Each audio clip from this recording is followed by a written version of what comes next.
دوسری جانب P T I رہنماؤں کے خلاف احتجاج کے کیس میں چالان جمع نہ کروانے کا معاملہ عدالت نے ڈی آئی جی جواد طارق کو 1 ماہ قید کی سزا سنا دی۔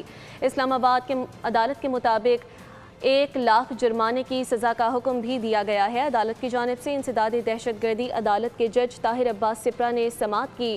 پی ٹی آئی رہنماؤں کے خلاف تھانہ مارگلہ میں مقدمہ بھی درج ہے۔ پی ٹی آئی رہنماؤں کے خلاف احتجاج کے کیس میں چالان جمع نہ کروانے کے معاملے کے حوالے سے ہم نے ناظرین کو آگاہ کیا۔ دوسری جانب پی ٹی آئی رہنماؤں کے خلاف احتجاج کے کیس میں چالان جمع نہ کروانے کا معاملہ عدالت نے ڈی آئی جی جواد طارق کو 1 ماہ قید کی سزا سنا دی۔ اسلام آباد کے عدالت کے مطابق 1 لاکھ جرمانے کی سزا کا حکم بھی دیا گیا ہے۔ عدالت کی جانب سے انسداد دہشت گردی عدالت کے جج طاہر عباس سپرا نے سماعت کی۔